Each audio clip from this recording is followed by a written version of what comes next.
Welcome back everyone. Practice set number ये 312 है। ये टेस्ट सीरीज यूपीपीएससी पीसीएस के लिए चली है। प्रैक्टिस करेंगे इसमें हम करंट अफेयर्स के प्रश्नों पर।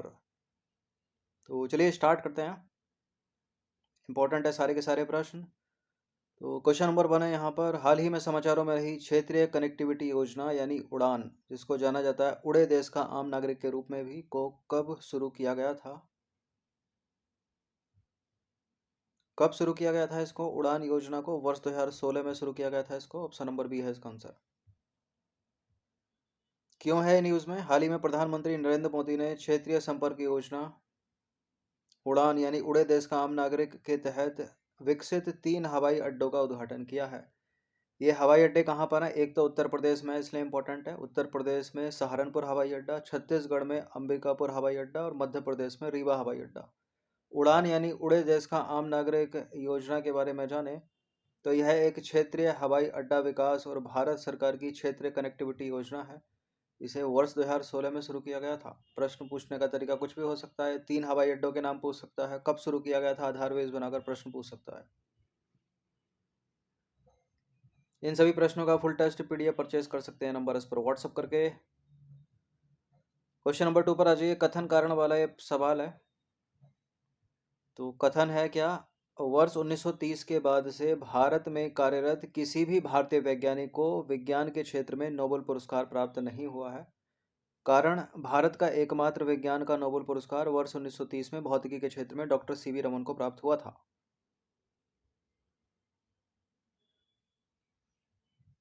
देखिए, कथन कारण दोनों ठीक है, लेकिन क्या इसका स्पष्टीकरण कर रहा है? स्पष्टीकरण तो नहीं कर रहा है। वो पहला भी ठीक है। विज्ञान के क्षेत्र में भारतीय वैज्ञानिक बोल रहा है वो।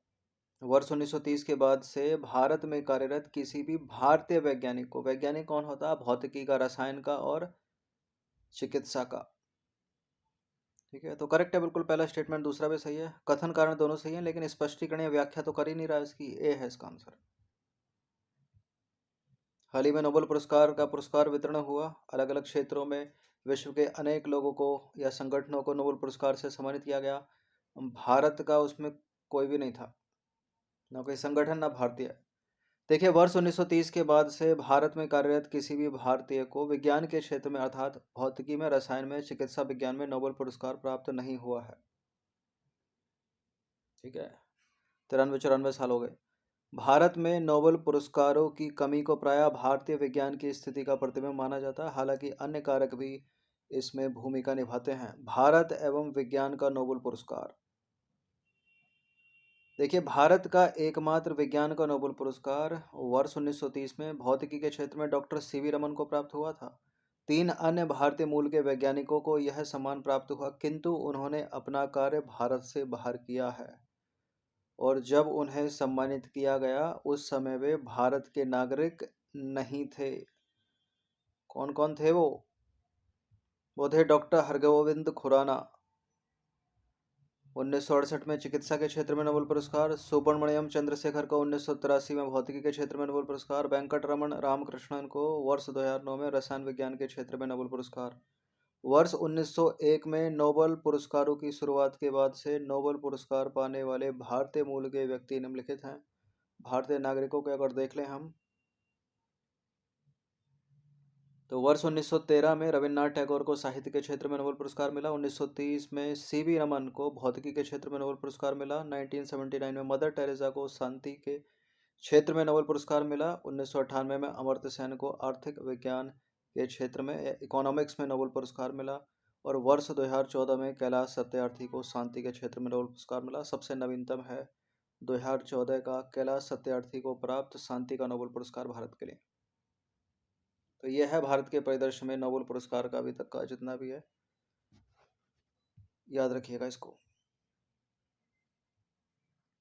तीसरा प्रश्न है, सर्वोच्च न्यायालय के पुस्तकालय में लेडी जस्टिस की नई प्रतिमा का अनावरण किसने किया? लेडी जस्टिस, देखिए अभी तक जो प्रतिमा थी, जो आपको बॉलीवुड मूवीज में भी दिखाई गई है, कि एक लेडी है, उसकी आंखों पर पट्टी लगी है काली, हाथ में तराजू को पकड़ी हुई है। अब नई प्रतिमा जो है वो कुछ ये है। इसका अनावरण किया है चीफ जस्टिस DY चंद्रचूड़ ने। ऑप्शन नंबर बी है इसका आंसर। अब इस नई प्रतिमा की जो लेडी है, इसके हाथ में तलवार की जगह संविधान है भारत का, और तराजू है लेकिन आंखों पर पट्टी नहीं है, आंखें खुली हैं इसकी। 6 फीट ऊंची प्रतिमा है ये। तो चर्चा में क्यों है? भारत के मुख्य न्यायमूर्ति या न्यायाधीश DY चंद्रचूड़ ने सुप्रीम कोर्ट के पुस्तकालय में लेडी जस्टिस की एक नई प्रतिमा का अनावरण किया। लेडी जस्टिस या न्याय की देवी को दुनिया भर में कानूनी व्यवहार में निष्पक्षता का पर्याय माना जाता है। पुरानी प्रतिमा के बारे में और नई प्रतिमा। पुरानी प्रतिमा नई प्रतिमा दोनों में अंतर देखें। पुरानी लेडी जस्टिस प्रतिमा में आंखों पर पट्टी बंधी एक महिला अपने एक हाथ में तराजू और दूसरे हाथ में तलवार लिया है। नई प्रतिमा न्यायाधीशों के पुस्तकालय में स्थापित नई 6 फुट ऊंची प्रतिमा साड़ी पहने एक महिला की है, जिसकी आंखों पर पट्टी नहीं है। वह एक हाथ में तराजू पकड़े हुए है और दूसरे हाथ में तलवार की जगह भारत के संविधान को लिए हुए है। डिजाइन इसका दिल्ली के भित्ति चित्रकार विनोद गोस्वामी द्वारा बनाया गया है। और नई प्रतिमा का उद्देश्य क्या है? इस प्रतिमा का नया रूप नए आपराधिक संहिताओं जैसे कानूनी सुधारों और भारत में कानूनी ढांचे को उपनिवेशवाद से मुक्त करने के घोषित उद्देश्य से बनाया गया है। क्वेश्चन नंबर 4 पर आ जाइए। गांधी सागर वन्यजीव अभयारण्य को चीतों के नए निवास स्थान के रूप में विकसित किया जाएगा। यह किस राज्य में स्थित है? गांधी सागर वन्यजीव अभयारण्य को चीतों के नए निवास स्थान के रूप में विकसित किया जाएगा। यह मध्य प्रदेश में स्थित है और राजस्थान की सीमा से लगा है। बी है इसका आंसर। फिलहाल क्या यही आंसर है? तो चर्चा में क्यों है? क्योंकि गांधी सागर वन्यजीव अभयारण्य को चीतों के नए निवास स्थान के रूप में विकसित किया जाएगा। आपको याद हो वर्ष 2022 में नामीबिया से चीतों को कूनो नेशनल पार्क लाया गया था मध्य प्रदेश के। फिर अगले ही वर्ष 2023 में दक्षिण अफ्रीका से 12 चीतों को कूनो नेशनल पार्क में लाया गया। ये दोनों के दोनों अफ्रीकन कंट्री के देश हैं, अफ्रीकन महाद्वीप के देश हैं। देखिए वर्तमान में चीते की दो मान्य प्राप्त उप प्रजातियां हैं। कौन सी? एशियाई चीता और अफ्रीका चीता। हम एशिया से चीतों को क्यों नहीं लाए? एशियाई चीते सिर्फ ईरान में पाए जाते हैं, और जो चीते ईरान में पाए जाते हैं या एशिया के जो चीते हैं वो क्रिटिकली इंडेंजर्ड है, गंभीर रूप से संकटग्रस्त हैं। अफ्रीका से हम चीते इसलिए लाए क्योंकि वो वुल्नरेबल हैं। ठीक है। तो अफ्रीका चीता को IUCN यानी अंतर्राष्ट्रीय प्रकृति संरक्षण संघ की लाल सूची में वुल्नरेबल, और एशियाई चीतों को गंभीर रूप से संकटग्रस्त यानी क्रिटिकली इंडेंजर्ड सूची में अधिसूचित किया गया है। ये भी याद रखिएगा। गांधी सागर वन्यजीव अभयारण्य के बारे में जान लो थोड़ा। गांधी सागर वन्यजीव अभयारण्य उत्तर पश्चिमी मध्य प्रदेश में राजस्थान की सीमा के पास स्थित है। इसे वर्ष 1974 में वन्यजीव अभयारण्य के रूप में अधिसूचित किया गया। चंबल नदी जो है वो गांधी सागर अभयारण्य से होकर बहती है और इसे दो भागों में विभाजित करती है।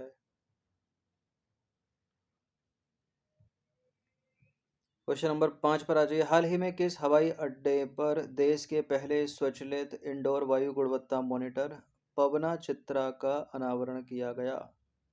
देश का पहला स्वचालित इंडोर वायु गुणवत्ता मॉनिटर है। यह है केरल के तिरुवनंतपुरम में स्थापित पवना चित्रा। देखिए हाल ही में केरल के तिरुवनंतपुरम अंतर्राष्ट्रीय हवाई अड्डे पर देश के पहले स्वचालित इंडोर वायु गुणवत्ता मॉनिटर पवना चित्रा का अनावरण किया गया। क्वेश्चन नंबर 6 पर आ जाइए। निम्नलिखित में से कौन सा राष्ट्रीय उद्यान देश में सर्वाधिक सघनता वाला निवास स्थान है? अरुणाचल प्रदेश का नामदफा। नामदफा राष्ट्रीय उद्यान अरुणाचल प्रदेश। और दूसरा पूछ ले तो दूसरा है कांजीरंगा राष्ट्रीय उद्यान। इस दूसरे की वजह से इंपॉर्टेंट हो गया है प्रश्न। देखिए कांजीरंगा राष्ट्रीय उद्यान बना देश में दूसरा सर्वाधिक सघनता वाला निवास स्थान। क्यों है चर्चा में? असम के कांजीरंगा राष्ट्रीय उद्यान में 446 से अधिक तितली प्रजातियां दर्ज की गई, और इसके साथ ही यह देश में दूसरा सर्वाधिक सघनता वाला निवास स्थान बन गया। अरुणाचल प्रदेश का नामदफा राष्ट्रीय उद्यान देश में सर्वाधिक सघनता वाला निवास स्थान है। तो अपना आंसर क्या होगा? विकल्प डी। हाल ही में समाचारों में रहा वेस्ट नाइल बुखार। तो हाल ही में समाचारों में रहा वेस्ट नाइल बुखार को पहली बार किस देश में देखा गया था? पहली बार देखा गया था ये अफ्रीकी महाद्वीप के देश युगांडा में। ठीक है। ऑप्शन नंबर सी है इसका आंसर। यूक्रेन में वर्तमान में इसने उत्पात मचाया हुआ है। क्या था प्रश्न? ठीक है, यहाँ प्रिंटिंग मिस्टेक हो गई है। यहाँ युगांडा आना चाहिए। ठीक है, ऑप्शन नंबर सी आना चाहिए। ये प्रश्न पूछा गया यूक्रेन के कर चलते। देखिए, यूक्रेन जो है वो वेस्ट नाइल बुखार के भयंकर प्रकोप से जूझ रहा है। ठीक है, जुलाई से यूक्रेन में वेस्ट नाइल बुखार के 88 मामले दर्ज किए गए, जिसके परिणाम स्वरूप 11 लोगों की मृत्यु हो गई। वेस्ट नाइल बुखार के बारे में जानें तो यह वेस्ट नाइल वायरस से होने वाला एक संक्रमण है। इसका प्रसार क्यूलेक्स प्रजाति के मच्छरों के काटने से होता है। वो पहली बार वर्ष 1937 में युगांडा में देखा गया था इसको, तो अपना आंसर युगांडा होना चाहिए। वहाँ यूक्रेन गलती से लिख गया है, करेक्ट कर लेंगे उसको पीडीएफ में। देखिए, वर्तमान समय में इसका प्रसार यूरोप, एशिया और उत्तरी अमेरिका तक हो गया है वेस्ट नाइल बुखार का, और इससे मनुष्यों में घातक न्यूरोलॉजिकल रोग हो सकता है। यह मस्तिष्क और रीढ़ की हड्डी में गंभीर सूजन का कारण बन सकता है। तो प्रश्न ऐसे ही पूछा जा सकता है, हाल ही में विश्व के किस देश में वेस्ट नाइल बुखार ने अपना प्रकोप मचाया? तो यूक्रेन उसका आंसर है। क्वेश्चन नंबर 8 पर आ जाइए। राष्ट्रपति द्रौपदी मुर्मू ने राष्ट्रपति भवन के दो महत्वपूर्ण हॉल, दरबार हॉल और अशोक हॉल का नाम बदलकर क्रमशः क्या कर दिया है? धरोहर मंडप, हर्षवर्धन मंडप, स्वराज मंडप, स्वागत मंडप, गणतंत्र मंडप, अशोक मंडप, विजय मंडप, स्वराज मंडप। क्या कर दिया? गणतंत्र मंडप और अशोक मंडप। ऑप्शन नंबर बी है इसका आंसर। 25 जुलाई 2024 को राष्ट्रपति द्रौपदी मुर्मू ने राष्ट्रपति भवन के दो महत्वपूर्ण हॉलों, दरबार हॉल का नाम बदलकर कर दिया गणतंत्र हॉल, गणतंत्र मंडप, और अशोक हॉल का नाम बदलकर कर दिया अशोक मंडप। क्वेश्चन नंबर 9 पर आ जाइए। विश्व धरोहर समिति के 46वें सत्र की बैठक का आयोजन कहाँ किया गया? या विश्व धरोहर समिति के 46वें सत्र की बैठक कहाँ आयोजित की गई? ये भारत में की गई है, नई दिल्ली में, भारत मंडप।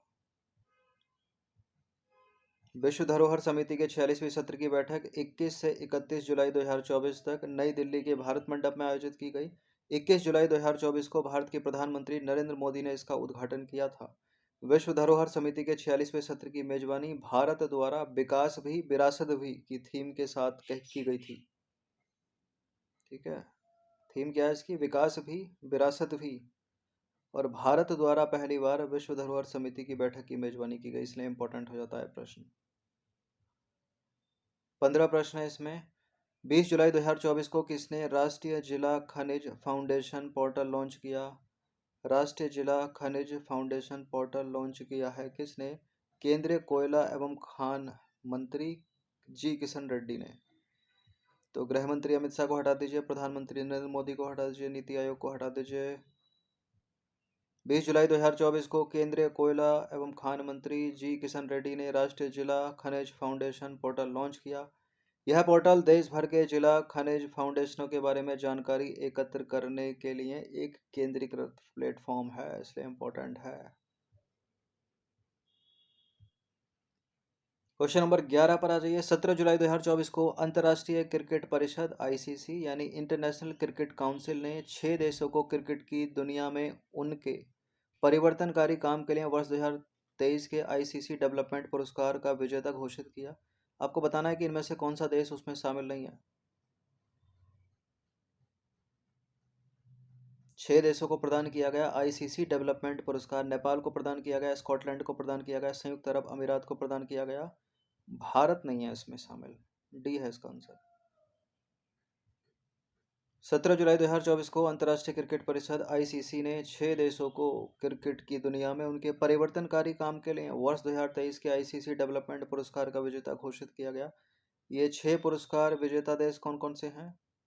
नीदरलैंड, संयुक्त अरब अमीरात, नेपाल, मैक्सिको, ओमान और स्कॉटलैंड। विजेताओं का चयन आईसीसी डेवलपमेंट अवार्ड्स पैनल के द्वारा 21 देशों की सूची में से किया गया। 21 देशों में केवल ये 6 लोग ही चुने गए हैं। ठीक है, तो कुछ ना कुछ तो किया होगा इन्होंने। किसी ने मेंस क्रिकेट के लिए किया होगा, किसी ने वुमेन्स क्रिकेट के लिए किया होगा। क्वेश्चन नंबर 12 पर आ जाइए। जुलाई 2024 में खबरों में रही अस्मिता योजना किससे संबंधित है? जनजातीय कल्याण से, बंदरगाह से, रक्षा से, शिक्षा से? अस्मिता योजना संबंधित है शिक्षा से। ऑप्शन नंबर बी है इसका आंसर। देखिए 16 जुलाई 2024 को शिक्षा मंत्रालय तथा विश्वविद्यालय अनुदान आयोग ने अगले 5 वर्षों में भारतीय भाषाओं में 22,000 किताबें विकसित करने के लिए अश्मिता परियोजना की शुरुआत की। अश्मिता का यहाँ फुल फॉर्म भी है, इंग्लिश में भी है और हिंदी में भी है। इंग्लिश में क्या है? Augmenting study materials in Indian languages through translation and academic writing. ठीक है, इसका शुभारंभ उच्च शिक्षा सचिव संजय मूर्ति द्वारा किया गया। हिंदी में अश्मिता का क्या है पूर्ण रूप? अनुवाद और अकादमिक लेखन के माध्यम से भारतीय भाषाओं में अध्ययन सामग्री को बढ़ाना। ठीक है, मेनली जो जैसे कि ये बीटेक हो गया या मेडिकल की जो पढ़ाई हो गई वो अंग्रेजी में ही होती है। ठीक है, किसी किसी राज्यों में हिंदी में भी होती है वो, लेकिन इसके द्वारा क्या है, या इसी तरह की जो और डिग्रियां हैं वो क्षेत्रीय भाषाओं में कराई जाएं। तमिल, तेलुगु, कन्नड़, मलयालम, उड़िया, संस्कृत, इस तरह से गुजराती, मराठी। क्वेश्चन नंबर 13 पर आ जाइए। 10 जुलाई 2024 को निम्नलिखित में से किस राज्य को बागवानी में सर्वश्रेष्ठ राज्य पुरस्कार 2024 से सम्मानित किया गया? नागालैंड को किया गया है। ऑप्शन नंबर डी है इसका आंसर। देखिए 10 जुलाई 2024 को नागालैंड को बागवानी में सर्वश्रेष्ठ राज्य पुरस्कार 2024 से सम्मानित किया गया। नागालैंड को यह सम्मान 15वें कृषि नेतृत्व सम्मेलन के दौरान दिया गया। तो नागालैंड का नाम याद रखिएगा, नॉर्थ ईस्ट का स्टेट है, 7 सिस्टर में से एक है।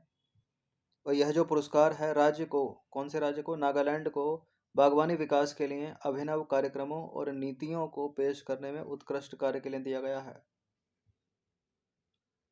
इंपॉर्टेंट प्रश्न है ये। किस भारतीय को रूस के सर्वोच्च नागरिक सम्मान से सम्मानित किया गया? रूस के सर्वोच्च नागरिक सम्मान का नाम क्या है? Order of saint Andrew the apostle. प्रश्न ये भी पूछा जा सकता है, order of saint Andrew the apostle से प्रधानमंत्री नरेंद्र मोदी को सम्मानित किया गया। यह किस देश का सर्वोच्च नागरिक सम्मान है? तो रूस का सर्वोच्च नागरिक सम्मान है। फोटो में आपको दिख रहा होगा किसको मिला है ये? प्रधानमंत्री नरेंद्र मोदी को। सी है इसका आंसर। 9 जुलाई 2024 को रूसी राष्ट्रपति व्लादिमीर पुतिन ने प्रधानमंत्री नरेंद्र मोदी को रूस के सर्वोच्च नागरिक सम्मान से सम्मानित किया। रूस का सर्वोच्च नागरिक सम्मान है order of saint Andrew the apostle. Order of saint Andrew the apostle. इसी तरह का एक और प्रश्न है, ये तो रूस का हो गया और ये है फ्रांस का। जुलाई 2024 में किसे फ्रांस के सर्वोच्च नागरिक सम्मान से सम्मानित किया गया? अजीत डोभाल, नरेंद्र मोदी, रोशनी नादर मल्होत्रा, राष्ट्रपति मुर्मू। इमेज में ना प्रधानमंत्री हैं, ना राष्ट्रपति हैं, ना सुरक्षा एडवाइजर है हमारे। कौन है यहाँ पर? Roshni Nadar Malhotra. Option number C है इसका आंसर। देखिए 8 जुलाई 2024 को HCL टैग की अध्यक्ष रोशनी नादर मल्होत्रा को फ्रांस ने अपने देश के सर्वोच्च नागरिक पुरस्कार से सम्मानित किया। क्या है उनके देश का सर्वोच्च नागरिक पुरस्कार का नाम? शेवेलियर डी ला लीजन डी होनूर। ठीक है, होनर पढ़ लो इसको, ऑनर पढ़ लो।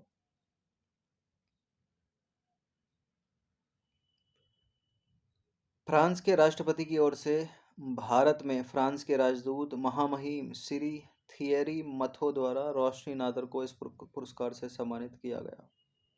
तो एक फोटो में थियरी मथो हैं। ठीक है, ये हैं थियरी मथो और ये हैं रोशनी नादर मल्होत्रा।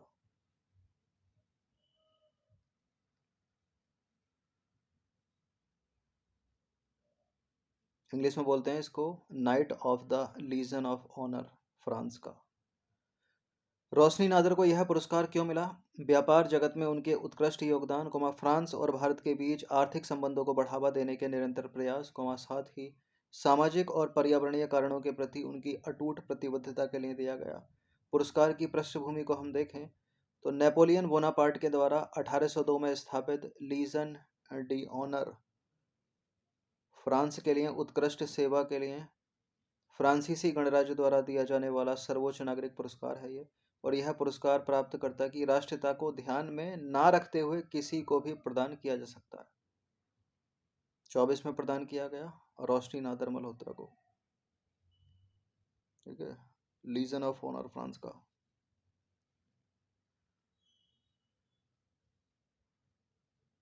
चलिए, तो 15 प्रश्न थे इंपॉर्टेंट, इनकी प्रैक्टिस कर लीजिएगा 1 से 2 बार। धन्यवाद, हर दिन प्रैक्टिस करते रहिएगा।